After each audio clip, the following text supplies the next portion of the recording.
Na semana passada a gente viu a questão de interpretação, a questão do magistério, né, como um grupo formado pelos bispos em comunhão com Roma, e a tradição, a importância que eles dão a uma tradição, que infelizmente também traz uma abertura para acréscimos. E contra isso nós vimos que a resposta da reforma foi o sola scriptura, né? A gente deve ouvir a palavra. A gente deve ler a palavra como se a gente estivesse ouvindo Deus falando por meio da palavra. E sermos livres para interpretá-la dentro de certas premissas, principalmente o termo de onde vem a palavra católico, né? Segundo o todo das escrituras e de uma forma exegética, né? Buscando interpretar o texto sem ser exegético, sem colocar palavras na boca de Deus. Ah, Deus bem que poderia ter dito isso. Isso é pecado. Bem ruim, tá? A gente deve ouvir a Deus. Então, por isso, a leitura e a oração são duas coisas que se mesclam nos nossos devocionais. Nós devemos ler como se estivéssemos orando e orar de acordo com a palavra, né? Em submissão e deixando o Espírito Santo também, que é livre nas nossas orações, para ele manifestar aquilo que nós devemos orar.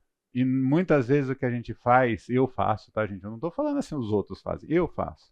É querer que Deus se submeta a mim. Na verdade, o que ele diz é que nós devemos pedir que seja feita a vontade dele, mesmo que doa, mesmo que demore, mesmo que eu sofra por causa disso.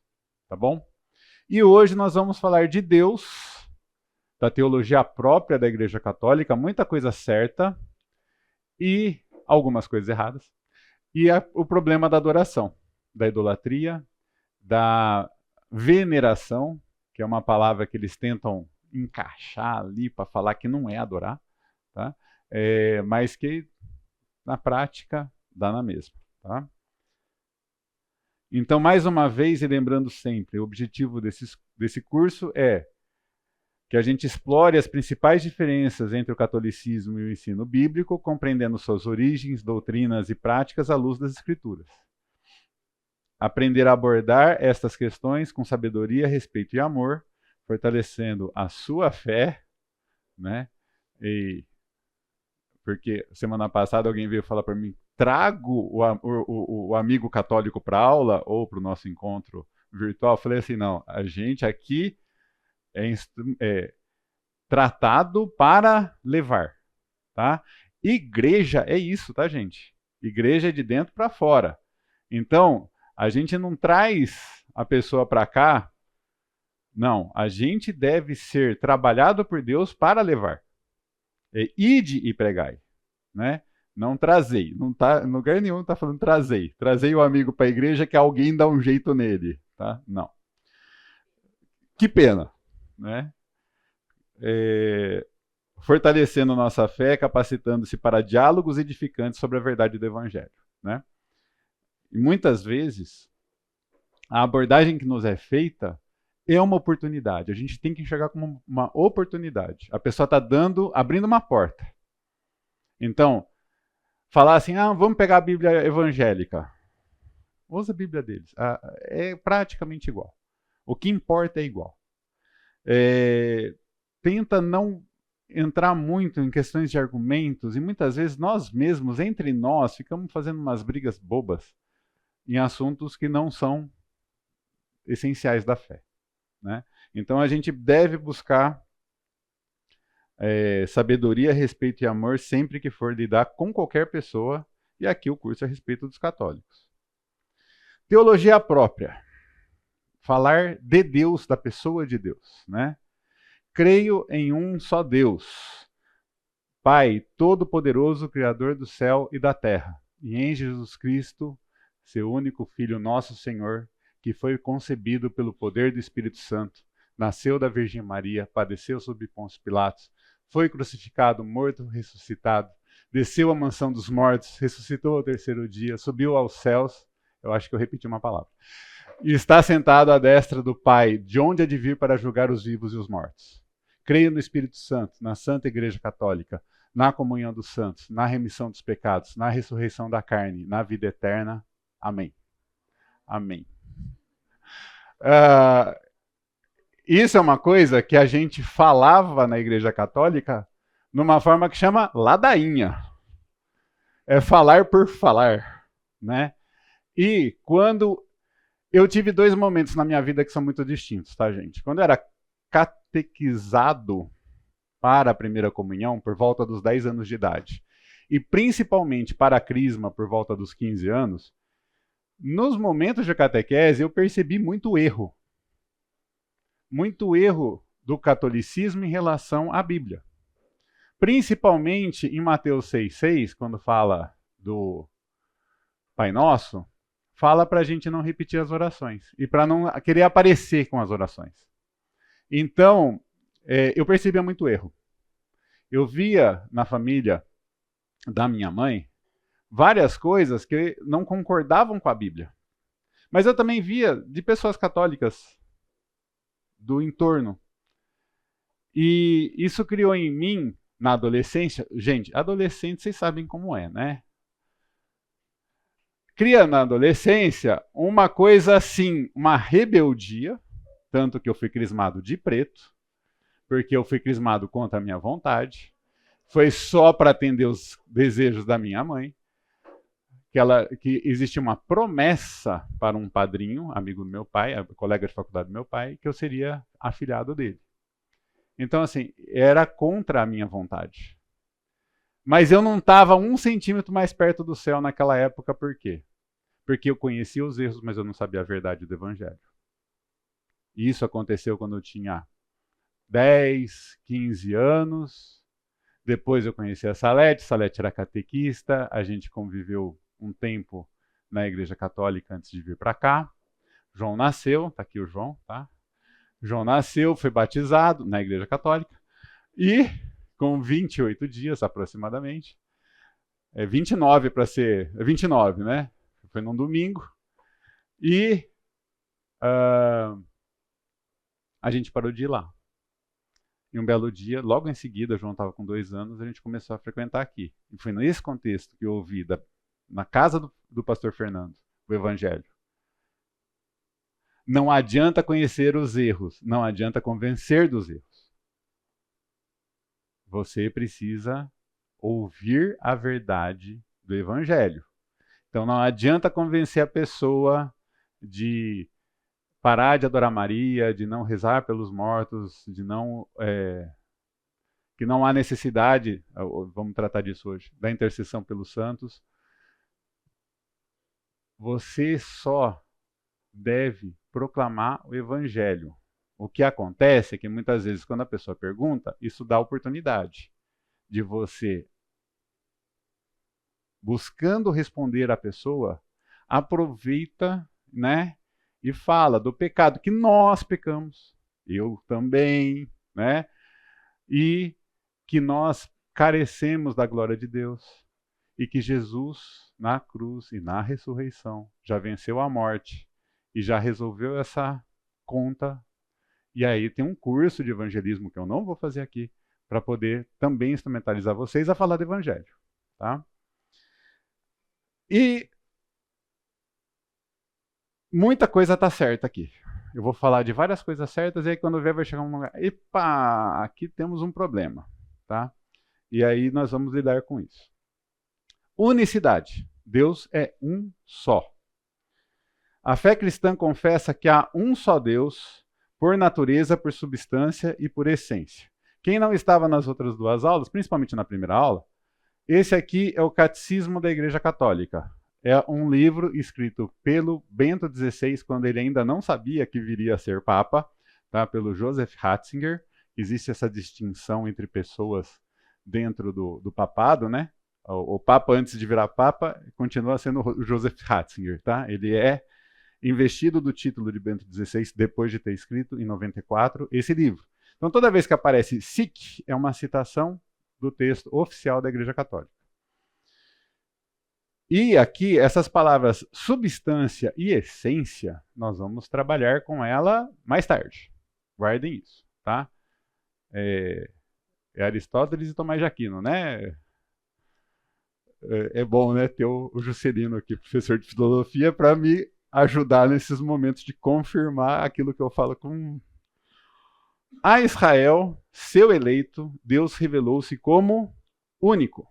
E aí, que é o texto em seguida no Catecismo, ele cita Deuteronômio 6, 4 e 5, Isaías, então, mostrando que existe essa revelação de Deus, que ele é único a Israel. E também Jesus confirma isso, que Deus é o único Senhor e que é preciso amá-lo de todo o coração. Ao mesmo tempo, ele dá a entender que ele mesmo é o Senhor. No mesmo contexto aí de Marcos 12. Jesus diz que há um único Deus, que ele deve ser amado de todo o coração, mas ao mesmo tempo ele indica naquele contexto que ele é este Deus. Confessar que Jesus é o Senhor é o específico da fé cristã. Isso não contraria a fé em um Deus único. Crer no Espírito Santo não introduz nenhuma divisão no Deus único. E aqui, quem conhece a história da igreja, fica mais fácil de entender o que aconteceu. Mas, nem todo mundo conhece. Então, o que acontece? Existiram grupos na história, no primeiro século, no quarto século, no século XVI, e existe um grupo desde o século XIX, vários, que são unicistas. Deus é um só, a história da Trindade é heresia.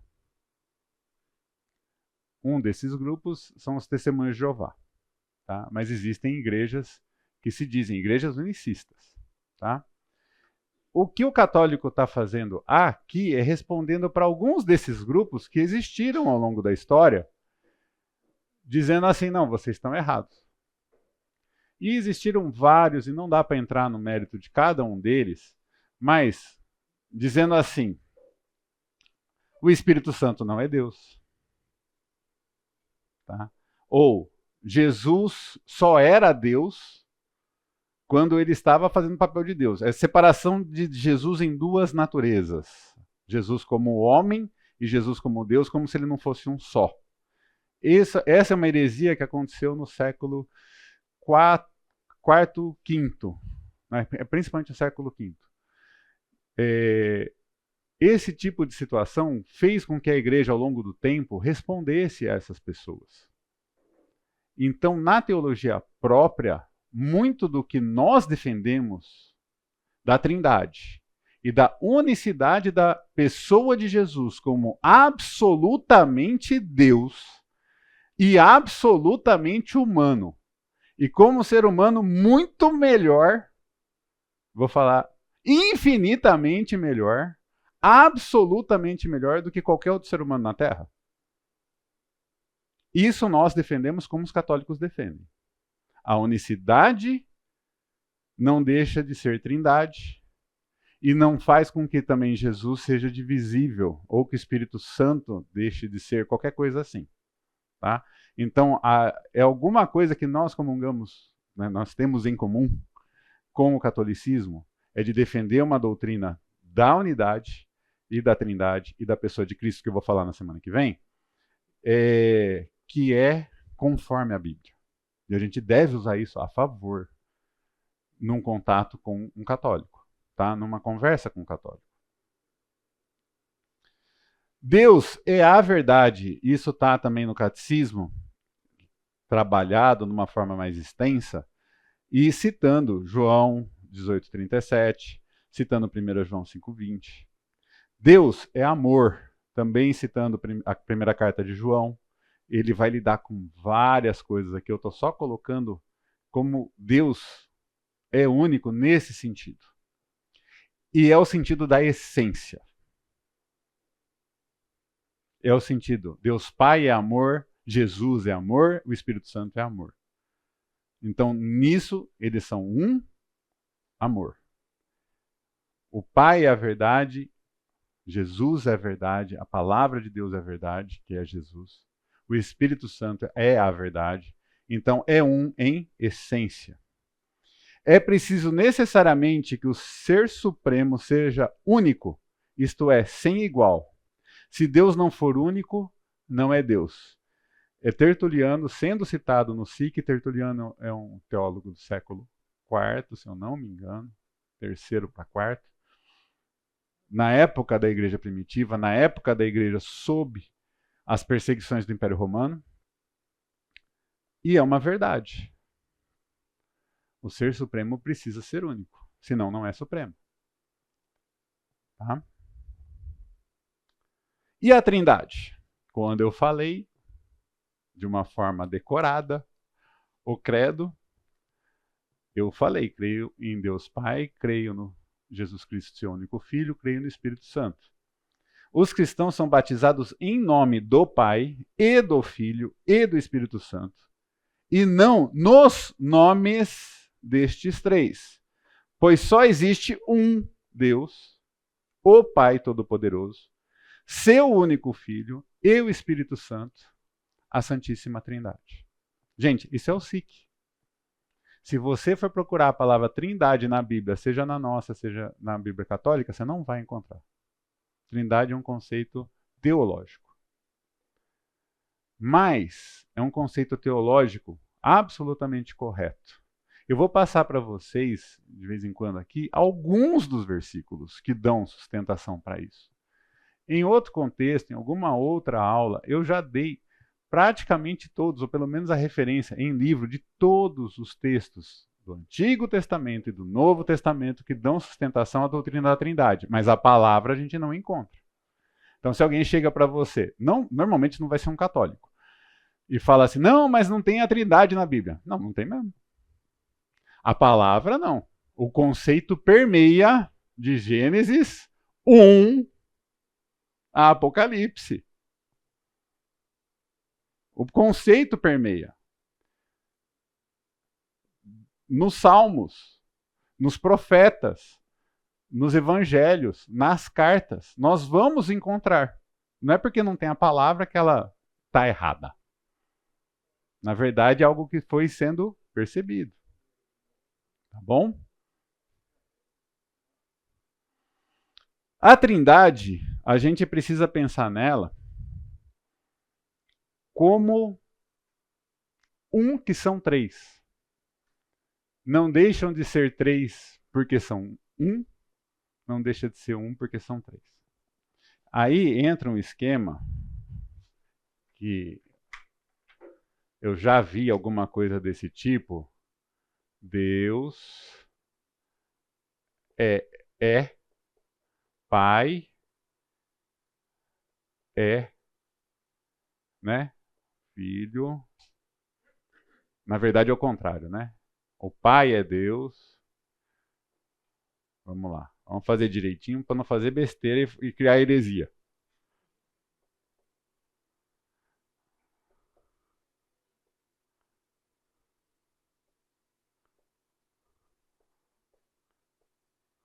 Eu já vi um esqueminha assim, ó. O Pai é Deus, o Filho é Deus, o Espírito Santo é Deus. Deus é os três. E eles se relacionam entre si. Eles conversam entre si. Jesus orava ao Pai por quê? Porque a oração era algo pessoal. Entra na palavra pessoa aqui. Quando a gente fala primeira, segunda e terceira pessoa da Trindade, a gente precisa pensar assim, são pessoas se relacionando. E na pessoa do Filho acontece uma coisa mais complicada ainda. Ele é homem sem deixar de ser Deus. Se você tem alguma dúvida disso, não perca a próxima aula. Venha domingo que vem, porque hoje eu não vou lidar com isso não. Tá? A questão da pessoa de Cristo é a aula 4. Tá? Existem coisas que são da pessoa E aí entra uma coisa que também no século VII, se eu não me engano, causou uma briga na igreja. Quantas vontades tem Deus? Principalmente Cristo, né? Não seja feita a minha vontade, mais a tua. Quando Jesus está diante da perspectiva do aprisionamento, da tortura, do sofrimento na cruz, e principalmente, o pior de tudo, o ser perfeito sendo afastado temporariamente, ainda que fosse por um tempo curtíssimo, ele sabia quanto ele sofreria naquele tempo por nossos pecados. Ele não fez nada. Foi o único momento na história em que ele se afastou voluntariamente, em obediência, para fazer aquilo que era a vontade do Pai. E aí existiu, nesse contexto, século VII, VIII, uma coisa que é o monotelismo, que é quantas vontades, né? Na verdade, eu entendo que Jesus tem uma vontade como pessoa, é o que eu entendo. Que naquele momento ele se submete à vontade do Pai, como pessoa. Então existem relacionamentos, existe essência, existe substância. Tá aqui.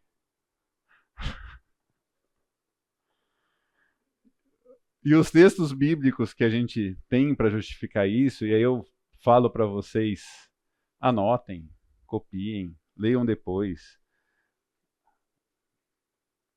Mateus 28, 19. 2 Coríntios 13, 13. 1 Coríntios 12, 4 ao 6. E Efésios 4, de 4 a 6.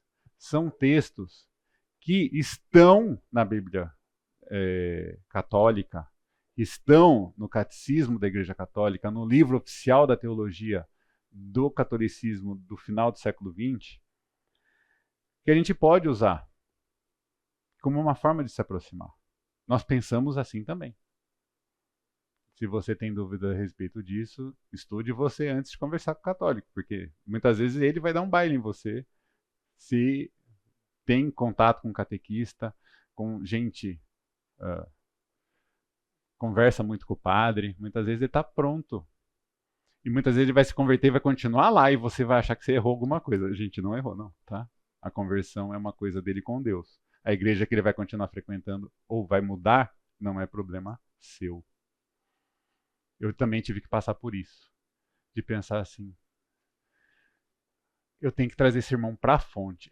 Tudo que eu falo, gente, eu não estou falando porque eu não fiz. Não, é porque eu já pensei, eu até já fiz e deu errado. Tá bom? A onipotência de Deus também tem a ver com essa situação.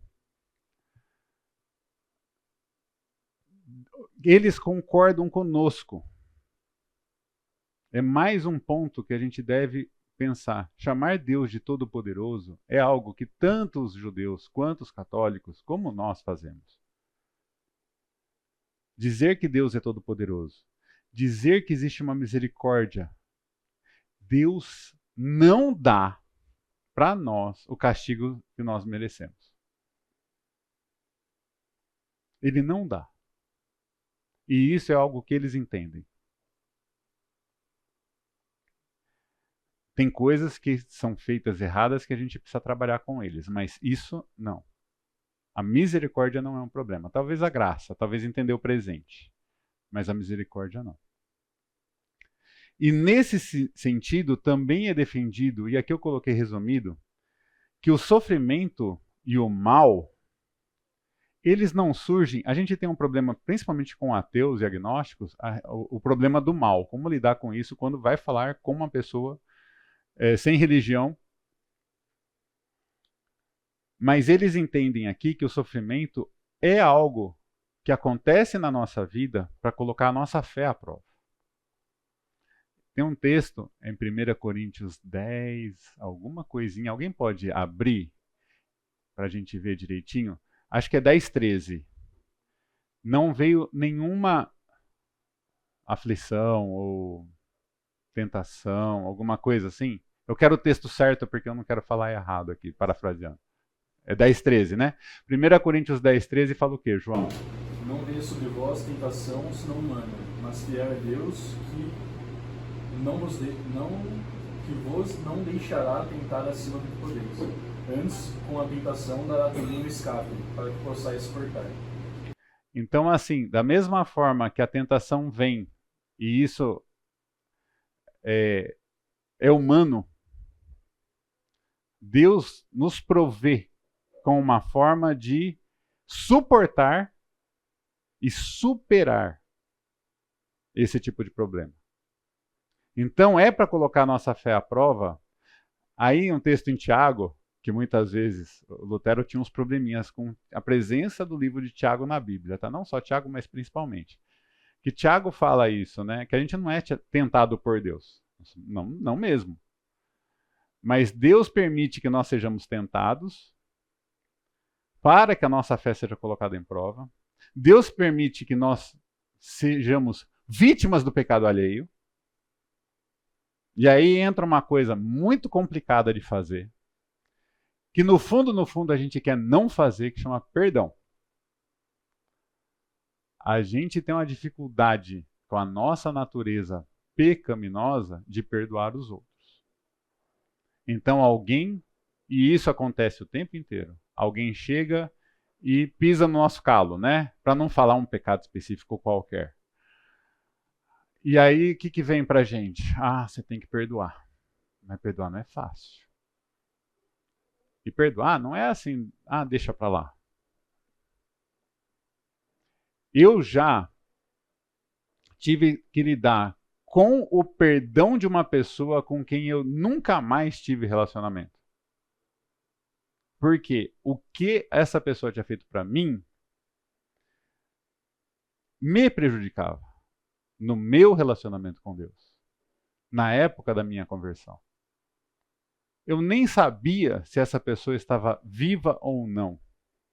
Eu não sabia se um dia, e até hoje nunca aconteceu, eu reencontraria com essa pessoa. Mas durante muito tempo na minha vida, eu desejei a morte dessa pessoa. E eu culpava a Deus, e eu falo isso em confissão aqui. Eu culpava a Deus por aquilo que essa pessoa tinha feito para mim. Então o perdão não depende da pessoa pedir desculpa para você, não depende da pessoa ter se arrependido. O perdão em si é algo que você faz independente do relacionamento que você tem com a pessoa. Porque essa pessoa, no caso, fazia uns 20 muitos anos que eu não via mais. E eu tive que lidar com isso por quê? Porque não prejudicava meu relacionamento com ela, porque eu não tinha. Prejudicava o meu relacionamento com as pessoas e com Deus. Então é mudar a sua forma de pensar em relação ao pecado que a pessoa cometeu contra você. Porque muita gente faz muita coisa errada nesse mundo.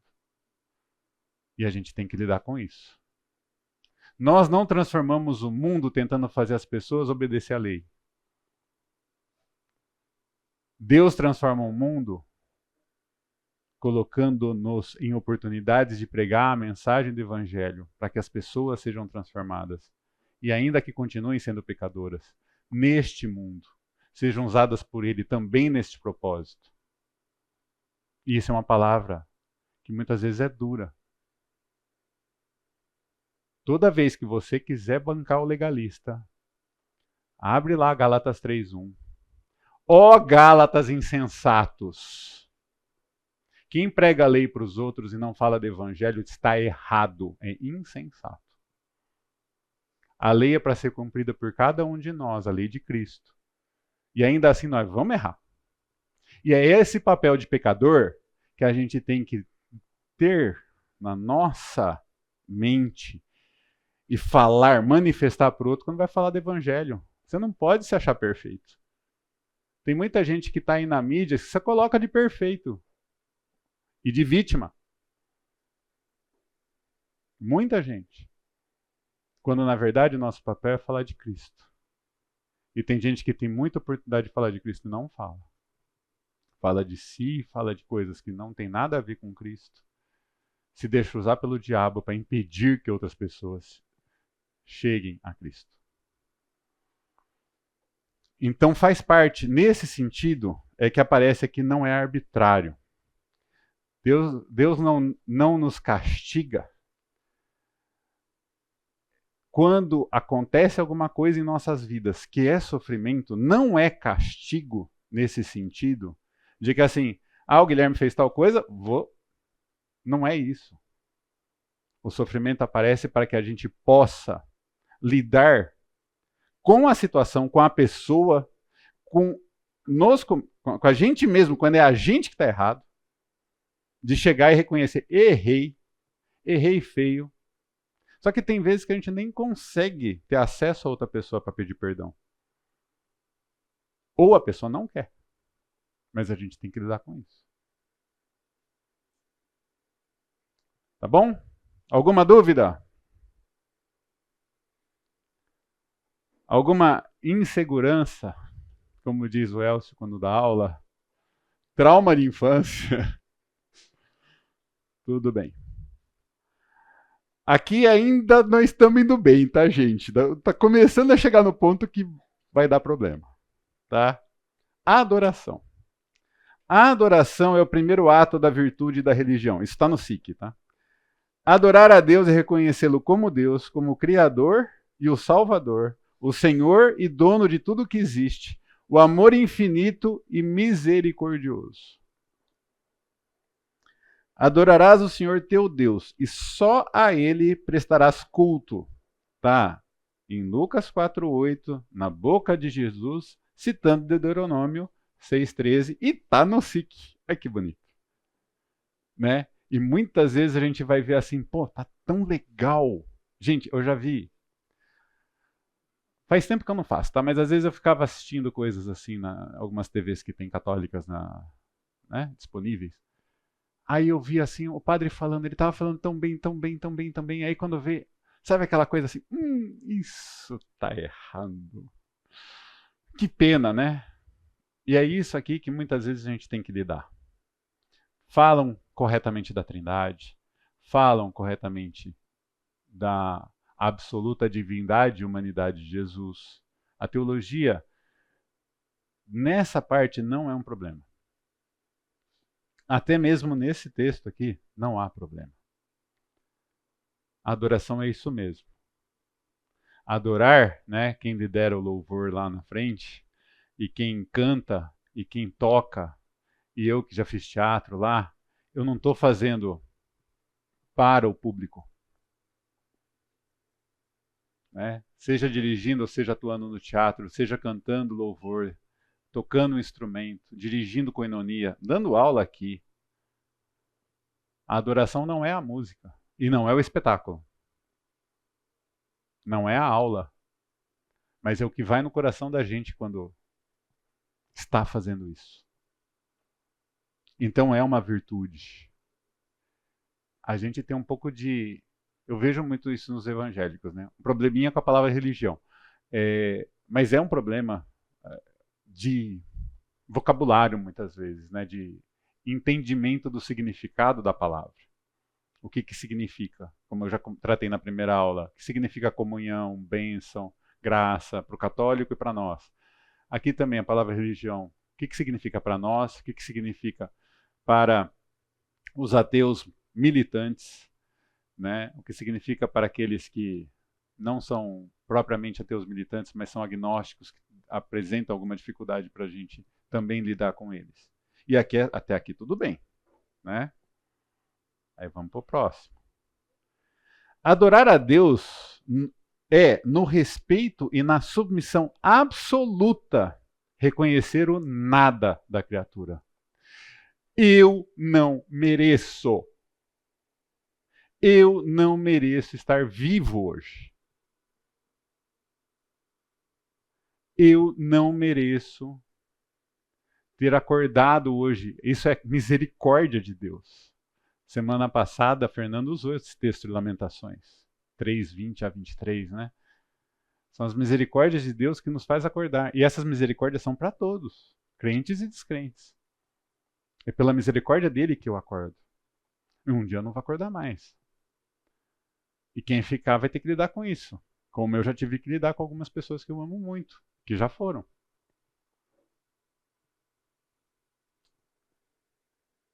Eu nada na criatura para que ele seja tudo para nós, principalmente no nosso coração. Só que a gente tem um pecado que atrapalha muito isso. Que não existe a não ser por Deus. A criatura só existe porque Deus nos criou, porque Deus nos mantém. E Ele nos mantém pelo tempo que Ele quiser. Há alguns mais novos aqui na igreja não me viram há 8, 10 anos atrás, né? Quem é mais velhinho sabe que eu não era assim tão magrinho, né? Ainda estou um pouquinho barrigudinho, mas vocês podem perguntar assim, né? Mas por que que você fez tudo isso? Eu não ganhei 1 segundo de vida, mas melhorou cada um deles. Ontem estava lá Josimar, né, Conchita, assistindo só, né? Da próxima vez corre também, tá? Na corrida da Lua, vocês acham? 8 anos atrás, se alguém chegasse e falasse para mim, ó, daqui 8 anos você vai correr. Tá de palhaçada, né? Mas é um processo. E é um processo que não me acrescenta 1 segundo de vida, mas faz com que eu viva melhor cada um deles.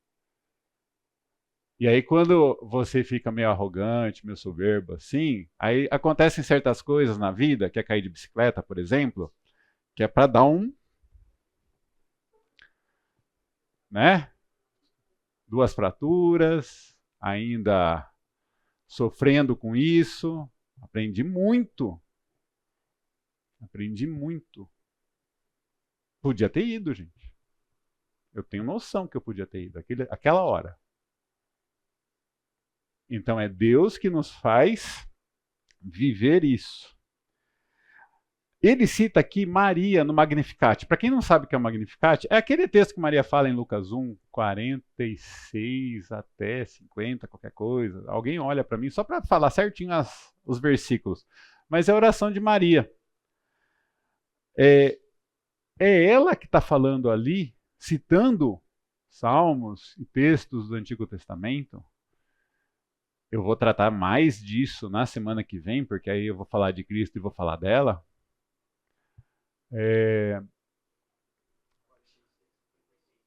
46 a 55. Lucas, capítulo 1, dos versículos 46 a 55, é o chamado Magnificat. Né? Eu vou tratar disso na semana que vem, não percam. Tá? Fica mais uma dica aí. Ela adora da forma mais correta que pode haver de adoração. É uma submissão assim, Senhor, eu não sei o que vai acontecer com a minha vida, mas a minha vida está nas tuas mãos. Só para acabar com esse slide aqui, rapidinho. A adoração do Deus único liberta o homem de se fechar em si mesmo, da escravidão do pecado e da idolatria do mundo. Aquilo que faz que muitas vezes a gente se desvie da adoração verdadeira. É a nossa carne, é o mundo, o sistema que está debaixo do príncipe deste mundo. Muitas vezes a gente pode parecer que está adorando, mas Deus está. E aí não é para a gente ficar julgando o outro, tá, gente? Nesse ponto, isso é com Deus. Tá bom? Eu vou pedir para o João projetar de novo um aviso para esse encontro que a gente pode ter nas quintas-feiras às 20h30. Pode ter, eu estarei lá, tá? É vocês que têm a liberdade de aparecer virtualmente, tá bom? Aí a forma de acesso vai aparecer aqui, tá? Bom intervalinho para nós. Idolatria. Aqui entra uma parte que eu falo para vocês. É muito complicado quando a gente tem que lidar com as contradições dos outros, né?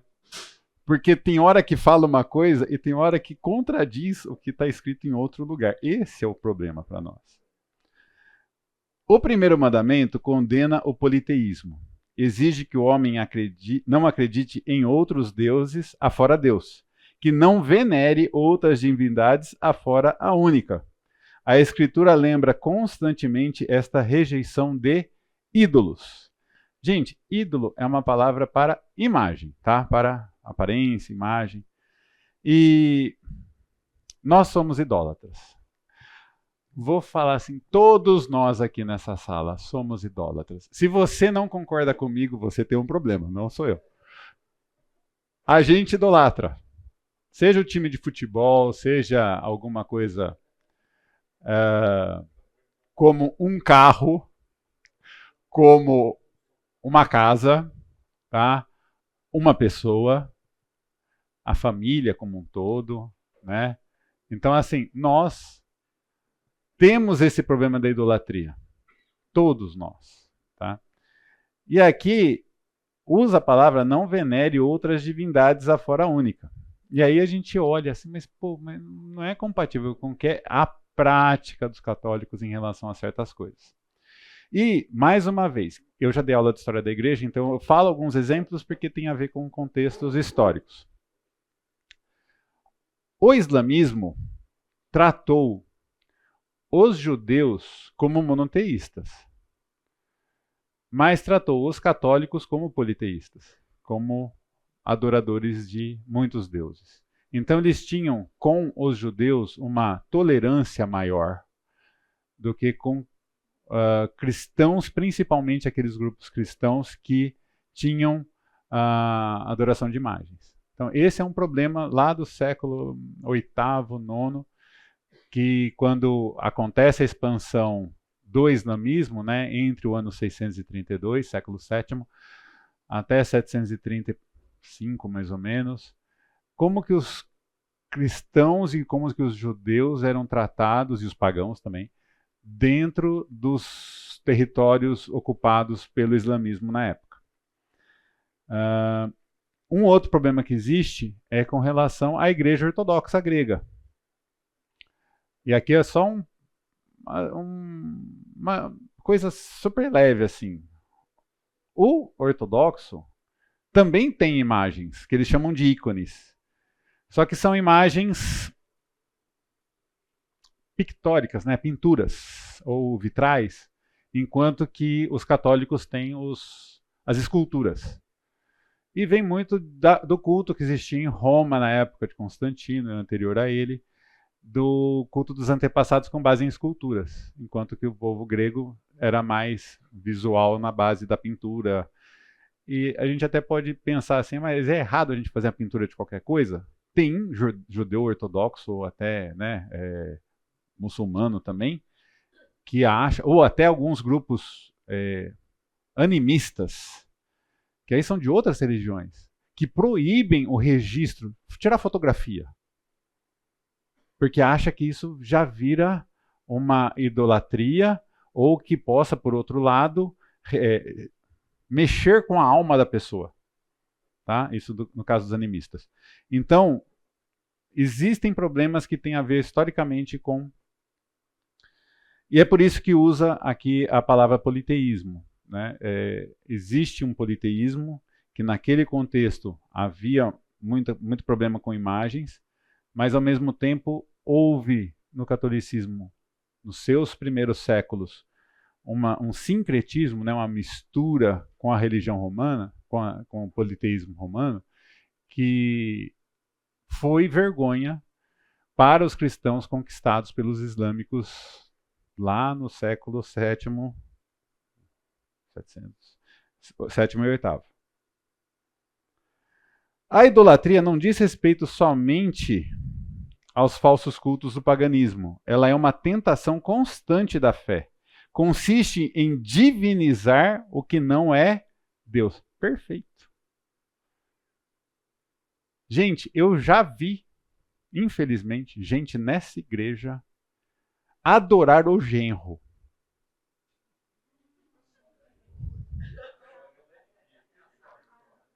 E aí, o genro pisou feio na bola.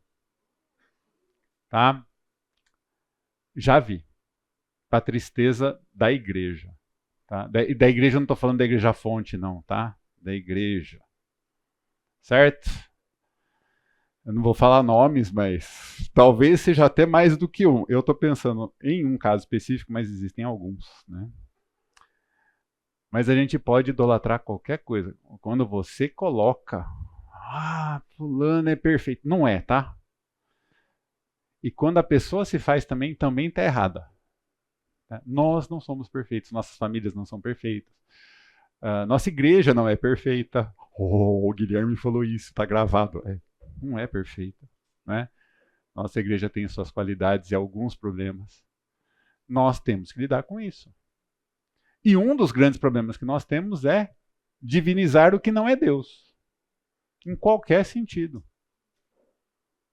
Uma das coisas, né, Benoit é médico, né? Médico é um problema ter que lidar muitas vezes com a idolatria alheia, né? Você se mostrar passível de falha, né? Não tem umas horas que você fica até, a pessoa coloca a vida nas suas mãos, e é verdade, mas você não é Deus. Então, assim, muitas vezes não é lidar com você mesmo, mas é a idolatria alheia, o pecado alheio. Eu passo por isso como professor.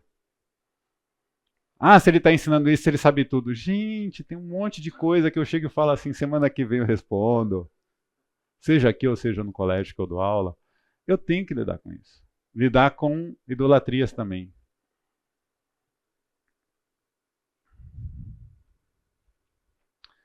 Existe idolatria quando o homem presta honra e veneração a uma criatura em lugar de Deus, quer se trate de deuses ou de demônios, no caso o satanismo, do poder, do prazer, da raça, dos antepassados, do Estado, do dinheiro. Isso não é uma realidade?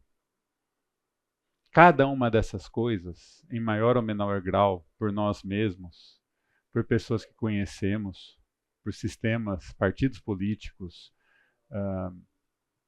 países, né? O prazer é um problema, mas o prazer foi dado por Deus, sim. Quando ele se coloca no lugar de Deus é um problema. Quando a gente permite que o prazer se torne Deus é um problema. Quando a gente permite que o poder suba na nossa cabeça é um problema. Até aqui, quase tudo certo, né? Não podeis servir a Deus e ao dinheiro, diz Jesus. A idolatria nega o senhorio exclusivo de Deus. É, portanto, incompatível com a comunhão divina. A idolatria não, vou colocar de uma forma assim. Nós não podemos permitir que a idolatria, qualquer coisa, ocupe o lugar que só pertence a Cristo como no trono dos nossos corações. Isso não é fácil. E isso, Guilherme, você vive assim? Não, eu tenho os meus problemas, eu tenho as minhas tentações, como todos nós aqui. A única coisa é que eu vou ser julgado com maior rigor. Tá? Como todos os pastores, líderes de coinonia, qualquer um que ensina a partir da Bíblia tem que saber lidar com isso, mas nós somos passíveis de falha. O idólatra é aquele que se refere a qualquer coisa que não seja Deus, a sua indestrutível noção de Deus. Toda vez, essa aqui é uma definição de Orígenes, que ele escreveu numa carta contra Celso, que está citado. Então, assim, muitas vezes vai estar citando coisas, não é bíblico, mas é verdadeiro. Quando a gente coloca algo na nossa mente, assim, mas se eu conseguir isso, aí eu vou ser feliz. E pode ser, e falo de mim mesmo, não de ninguém aqui, pelo amor de Deus. Pode ser você converter seu pai, sua mãe, seu filho, pode ser que isso se torne uma idolatria. Você tem que lidar com isso. Tem gente que você ama muito, tem gente que você ama muito neste mundo e que pode ser que não vá para conviver com você no céu o resto da eternidade. Pode ser.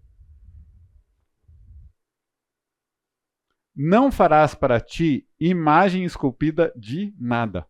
Gente. Aí eu vejo umas caras assim. Como assim? A grande diferença que eu tive na minha vida, ainda antes de vir para cá, eu fui em 2 casamentos de colegas de trabalho evangélicos, poucos anos antes de vir para cá. O que me surpreendia, entrando numa igreja evangélica, era a falta até da cruz.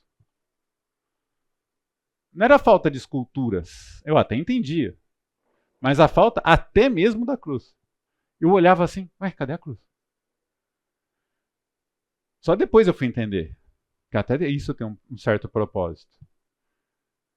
Oi. A Bíblia Católica, em Êxodo 20, tá esse mandamento escrito igual ou não?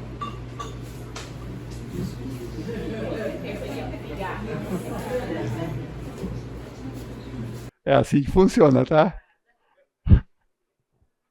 Eu não sei todas as respostas. Mas a gente sabe onde buscar a resposta, né? Então eu trouxe. Tá, né? Pois é. Oi. Eu, numa discussão, uma conversa, na verdade, com um amigo que é católico, porque esse é, como você disse, é o ponto mais, parece mais gritante pra gente. É porque é visível. E uma coisa que ele trouxe é o seguinte, ele falou assim, olha, o sentido do versículo é não farás para ti imagem esculpida do nada para fins de adoração.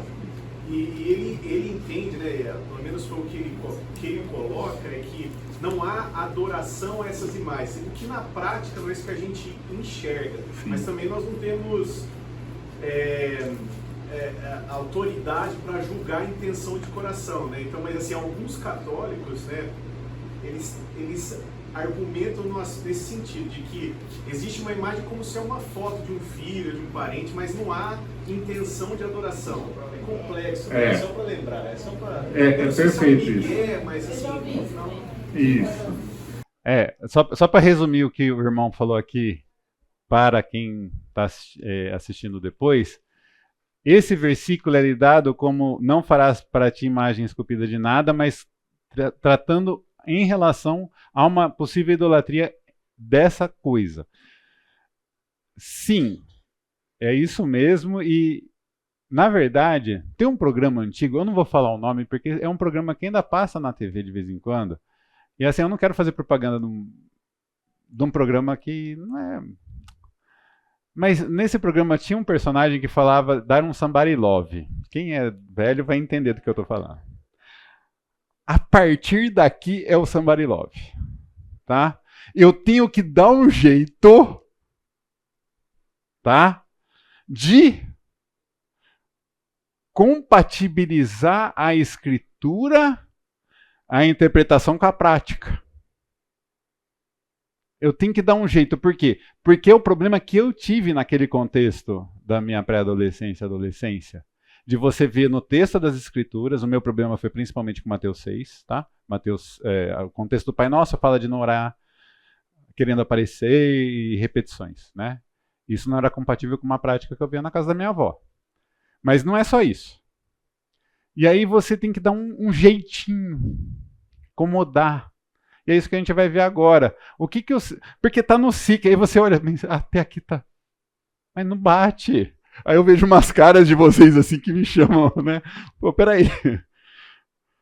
O mandamento divino incluía a proibição de toda a representação de Deus por mão do homem. Oi? Mais uma pergunta em cima disso seria, essa interpretação do texto de não faz para ti imagem esculpida de nada, a interpretação que eles falam de ser exclusivo para algo de adoração está correta, certo? Sim, se não for adoração. Aí a gente entra num problema. Eles fazem adoração. E aí é que entra o problema. Não é um problema para nós aqui, por exemplo, se a gente fizer uma escultura para fins didáticos numa sala de escola bíblica infantil, ou usar algum tipo de adereço, né, num teatro, no culto, isso não é um problema para nós. Até mesmo a presença da cruz. Como eu falei, eu senti falta da cruz nesse sentido. Mas não existe nada escancarado dizendo que é uma igreja cristã. Porque para mim sempre o símbolo foi a cruz. E também, depois de um tempo, até mesmo o crucifixo. Tá? Naquele contexto, eu estou falando de 28, 30 anos atrás. 94, 30 anos atrás. Tá? É bem isso mesmo que você falou. Luiz. Não, só para dar um contexto, como eu também venho de história católica, né? Uma vez eu tive essa confrontação com o padre e a colocação dele foi exatamente essa que você está falando. Não é adoração porque a gente não orienta pela adoração. E aí eu falo assim, tá bom, mas você como líder, como aquele que instrui, não orienta pela adoração, mas autoriza, permite que a pessoa adore. E aí ele dizia, sim. Sim. Aí a gente permite sim, mas vocês têm que repreender, vocês têm que dizer que isso é errado. Aí fala, não, porque isso aí é uma questão cultural. Aí começaram as explicações. Eu ouvi. Mas surgiu aquelas explicações que não justificavam o que realmente deveria ser feito, que é um posicionamento claro da igreja contrário a essa adoração. E ele dizia como a adoração como se fosse algo do povo, algo que partisse do povo e não que fosse uma orientação da própria igreja. Quando a gente vê na prática, como você falou, na prática, quando você assiste uma missa, né, os caras botarem lá a imagem, carregarem a imagem do pedestal e tudo, a prática não condiz com a fala, né, com a pregação. Exatamente. É uma pena que o que o Luiz falou, né, não seja captado. Então, assim, eu vou colocar algumas coisas juntando, tá? É bem isso que você falou. A gente passou por isso, né? O padre que nós convivíamos na Igreja Católica entendia que estava errado, não apenas a presença dos santos das imagens, né? Como o acender as velas para os santos, mas ele falou assim, alguma coisa desse tipo: se eu remover, eles vão reclamar para os meus superiores e eles vão me remover daqui. Entendeu? Então, assim, ele fazia isso e aproveitava para ensinar corretamente. O duro é o seguinte, ele ensinava corretamente em relação a isso. Mas ele entendia que se ele agisse contrário a isso, repreendendo, ele ia perder ou a posição dele, ou pelo menos ou o povo, né? Eles iriam para um outro lugar que eles pudessem fazer aquilo. Então, assim, é um problema. É um problema, né? É um problema que eu entendo, na Bíblia tem alguma coisa que a gente chama de temor de homens, e que muitas vezes a gente tem que saber lidar com isso também com sabedoria, né? Algumas pessoas com quem nos relacionamos realmente têm poder para nos atrapalhar, e às vezes a pessoa toma uma decisão, no caso dele, ele tomou a decisão de não, mantém isso aí, só que eu continuo ensinando o correto, e ele ensinava biblicamente sim, ele ensinava que não sequer deveria estar lá, mas ele ensinava para nós, para um círculo mais fechado, tá? Porque o povão mesmo queria o ritual, tá? No entanto, desde o Antigo Testamento, aqui vem o problema do Sambarilov, tá? Desde o Antigo Testamento, Deus ordenou ou permitiu a instituição de imagens que conduziram simbolicamente à salvação por meio do Verbo encarnado, como são a serpente de bronze, que está em Números 21, de 4 a 9, quando o povo foi picado pelas cobras, falou para fazer uma serpente de bronze, que eles deveriam olhar para a serpente de bronze para serem curados. E em João 3, 14 e 15 fica claro que aquilo era um símbolo de Cristo na cruz. Fica claro isso, e isso que o Ratzinger está fazendo aqui. E também a questão da Arca da Aliança e dos querubins. Que também, no contexto do Antigo Testamento, a gente tem um problema com a Arca da Aliança. Aliás, a gente tem alguns problemas com a Arca da Aliança, até sendo idolatrada em alguns contextos. Fala, Tito. Também, que ela se torna objeto de idolatria, né? Então, assim, a gente tem um problema com aparências. O ser humano tem um problema com aparências. Todos nós temos. Tá? Não vamos colocar, eu não, Guilherme, eu sou perfeito. Não me fala isso. Eu tenho que lidar de uma forma diferente. Exatamente. Né? O Juscelino falou, nós somos mais da estética do que da ética. Nos preocupamos mais com a aparência do que com a essência. E isso é bíblico, está em 2 Coríntios 5,19, se eu não me engano, 17 ou 19, né? Visto que nós vivemos pela fé e não pela aparência. Então, de nós é cobrado maior. Certo? Do que o pessoal que não tem contato com a Bíblia. O crente, é um absurdo o crente idolatrar alguma coisa. É um absurdo, mas acontece. E quem diz que não acontece, aí é um problema. Tá? Todo mundo marcou presença? Beleza? Então, assim, até aqui tudo bem. Aí vem, apesar de Deus, isso não é meu propriamente, é dos livros que eu li, como tem gente que não veio nas outras aulas, principalmente na primeira aula eu falei. Esse livro aqui foi escrito pelo McCarthy, que é um ex-católico, que é mais contundente nas suas colocações contra o catolicismo. E o Geisler, que é uma fera no campo da apologética, escreveu esse livro com o Mackenzie, e aí ele tem uma abordagem mais parecida com a minha, de ser equilibrado. Realçar o que é certo e o que é errado. Tentar lidar com o que é certo a favor, não criando obstáculos. Tentar lidar com amor, sabedoria e respeito com aquilo que está errado para corrigir. Né? Mas a gente não convence ninguém. É Deus que trabalha por meio de nós. Então, apesar de Deus ordenar a confecção dessas imagens, ele não aprovou sua veneração. Ezequias, né?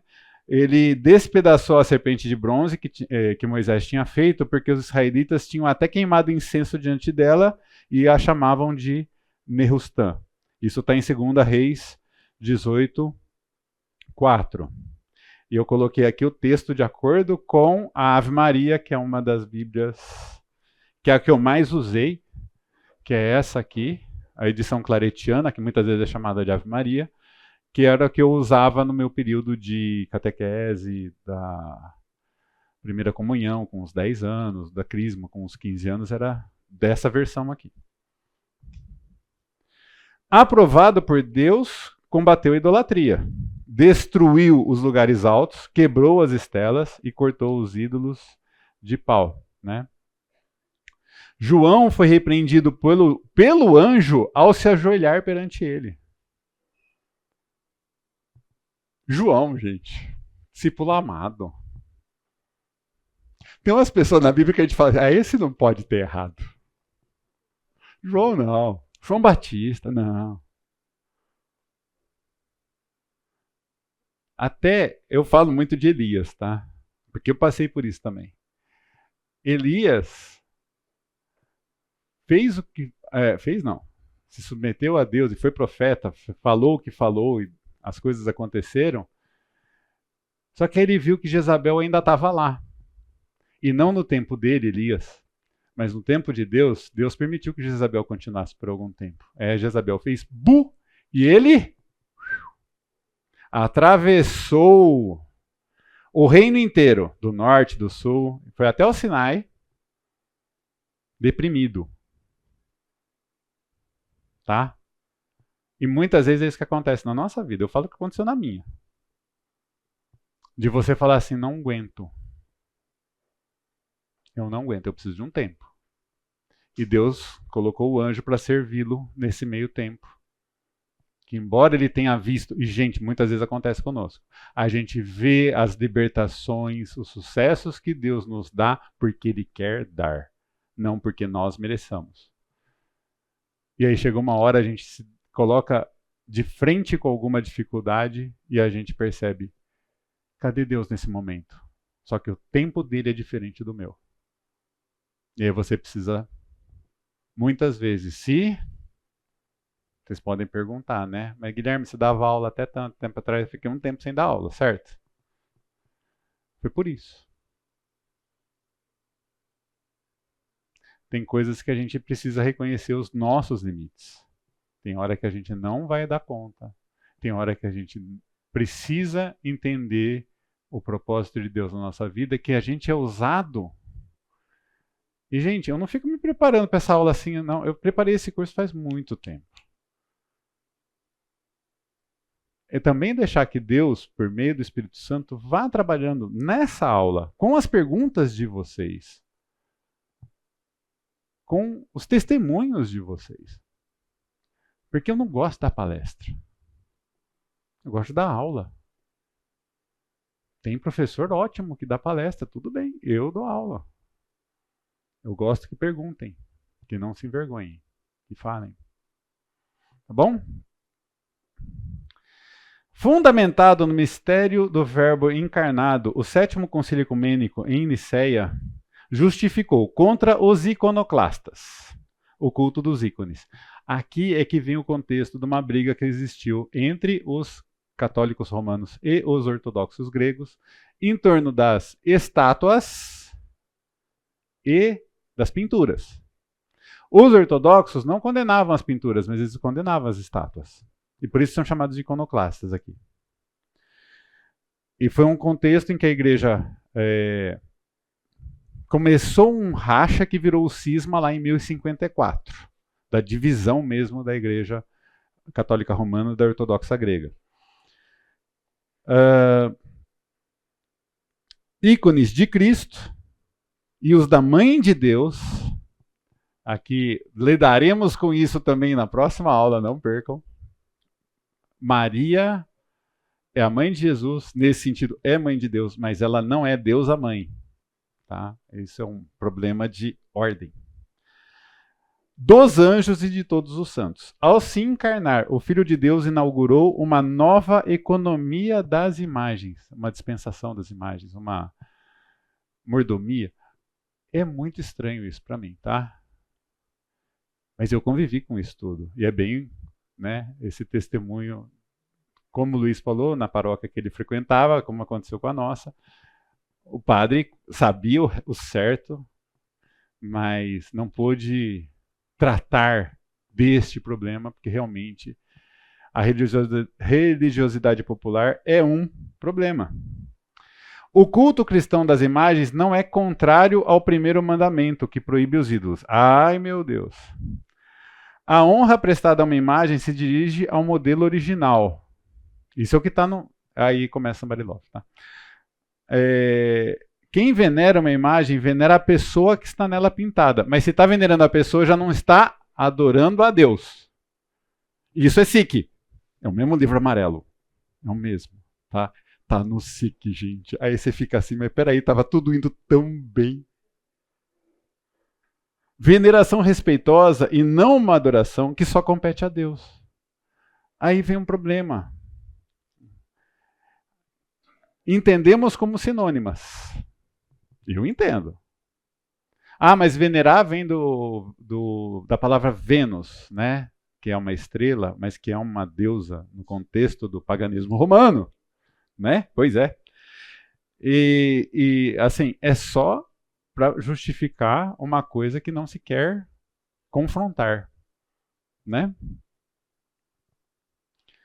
Formas de piedade dos fiéis e da religiosidade popular, aí a veneração de relíquias. Relíquia, para quem é evangélico não entende o que é pedacinho da cruz, tá? Se juntar todas, sabe Deus, né? Tamanho que dá. Ossinho de não sei quem. Dedão do pé do santo, né? Se junta. Sim, aí vem a parte da mistura da igreja com o Estado com o comércio, tá? Por quê? Quando tem a relíquia naquela cidade, numa catedral, aquela catedral atraía gente da região inteira para fazer romaria, para ir lá. Aí a pessoa não precisava ir para Roma, ia para a catedral de Madrid, de Barcelona, de Milão, algumas até muito famosas, certo? Por quê? Porque envolve dinheiro, tá? Poder econômico, poder político, às vezes até poder militar.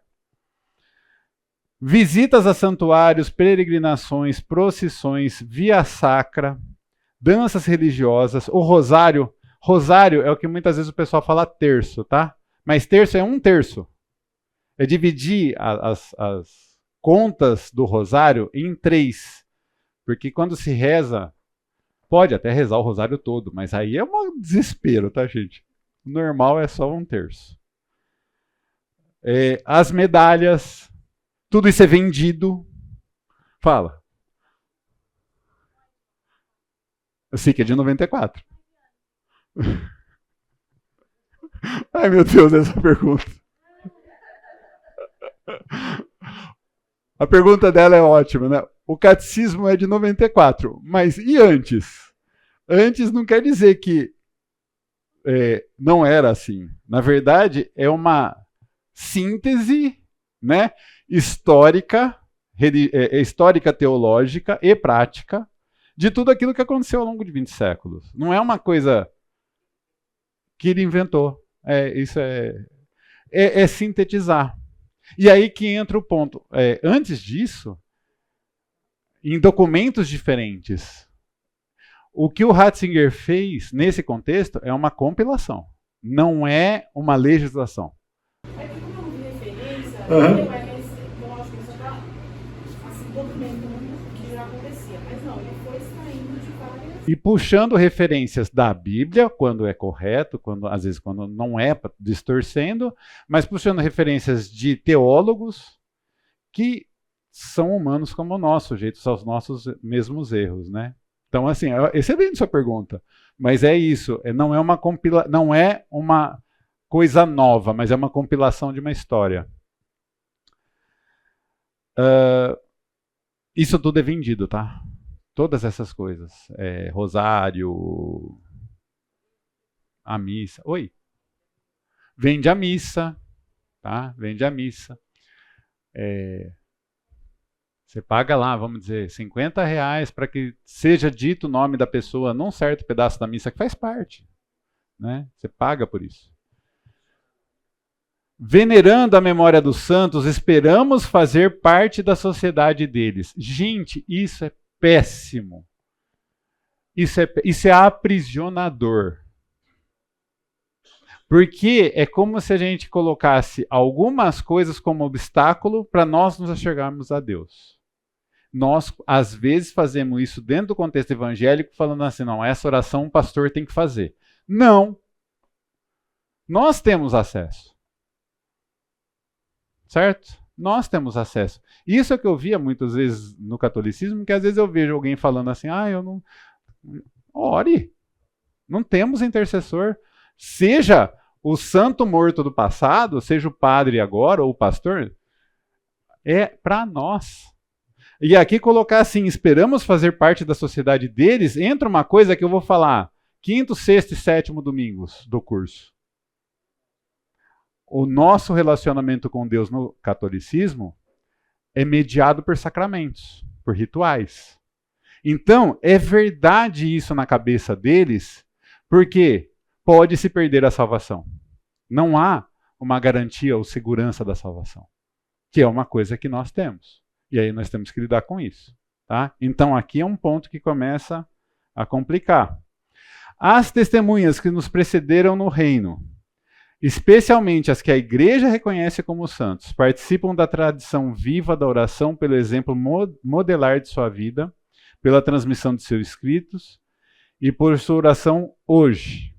Então coloca os santos do passado como vivos, sendo intercessores para nós, como intermediários da nossa chegada a Deus. Contemplam a Deus, louvam-no e não deixam de velar por aqueles que deixaram na terra, como que nós tivéssemos sido abandonados. Mas não é abandonado nesse sentido, gente, é que eles já foram e a gente continua aqui, tá? Por favor. Podemos e devemos pedir-lhes que intercedam por nós e pelo mundo inteiro. E é isso que muitas vezes acontece na missa. É colocar intercessores, intermediários, no lugar de nós nos dirigirmos diretamente a Deus. Tá? Acho importante vocês perceberem isso, que é essa obstáculos sempre a se achegar e adorar direto a Deus. Podemos e devemos. Tem uma força impositiva, imperativa. O catecismo apresenta os 10 mandamentos distribuídos de forma diferente da evangélica. Os 2 primeiros mandamentos, Êxodo 20, de 3 a 6, ou Deuteronômio 5, de 7 a 10, são resumidos na fórmula catequética: amar a Deus sobre todas as coisas. O 10º mandamento é desmembrado em não desejar a mulher do próximo e não cobiçar as coisas alheias. Então aqui a gente tem um problema também, né? Como a gente conta os 10. A gente tem um não cobiçar, não cobiçar várias coisas no 10º mandamento. E aí simplesmente uma questão da como se distribui o texto ali. E aqui, olha, cara, é Deus mesmo, né? A gente chega no último slide faltando 2 minutos para acabar. A gente pensar o uso de imagens ou de representação de Deus. A gente pode pensar que esse uso ele é proibido quando aquele objeto se torna objeto de adoração, apontado pelo homem com um propósito religioso, para de alguma forma representar a essência de Deus. Gente, Deus é amor, justiça, verdade, santidade, poder. São coisas que não se vê.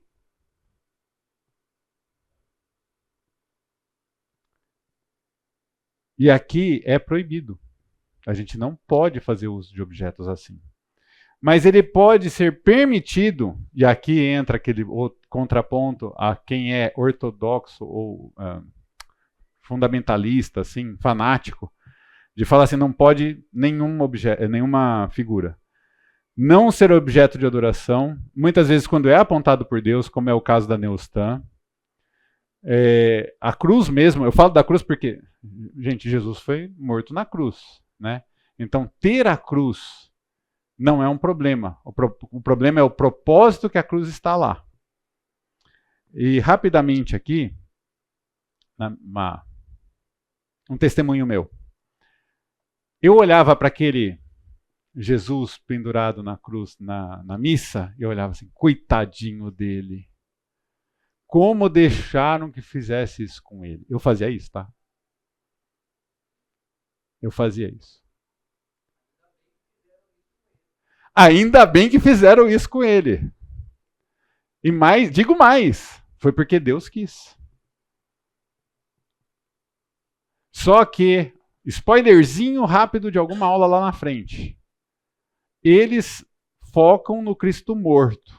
Nós focamos no Cristo ressurreto. Amém. Tá? Spoilerzinho.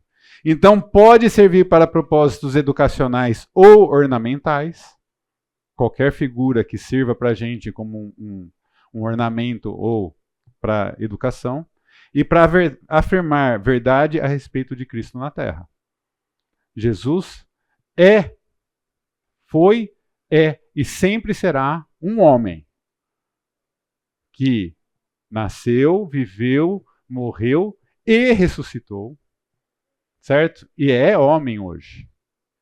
E é ele que pode interceder por nós, tá bom? Então é nesse sentido que a gente pode usar imagens, mas a gente tem que tomar cuidado com essas imagens. E cuidado com o nosso coração enganoso, que muitas vezes vai colocar pessoas... E eu também, tá? Por favor, não me idolatrem. Eu detesto isso. Detesto isso, tá? Eu aprendi com uma pessoa aqui na igreja, assim, que às vezes a gente tem que falar até, tá? Eu não sou perfeito. Não sou. Nem você. Lide com isso. Nem você. Tá bom? Juscelino, oi, fala. Pois é. Né? Essa é uma boa questão. Juscelino perguntou se será que naquela época não havia a cobiça da mulher pelo homem da próxima, né? Só tem para nós, né? Pois é. Isso é um problema. E do servo, da serva, que fique aí, né? Mas vamos orar? Juscelino, você ora por nós? Nosso Nosso Deus, nosso Pai, queremos te agradecer mais uma vez, porque temos a oportunidade de estudar a tua palavra, temos a oportunidade de dirimir as nossas dúvidas. Pedimos que o Senhor nos abençoe e esclareça tudo que nós não conseguimos pela nossa virtude, pelo nosso pouco saber. Pedimos que o Senhor abençoe o Guilherme, que continue preparando esses estudos para que aprendamos mais do Senhor. Em nome precioso de Jesus, que oramos. Amém. Amém.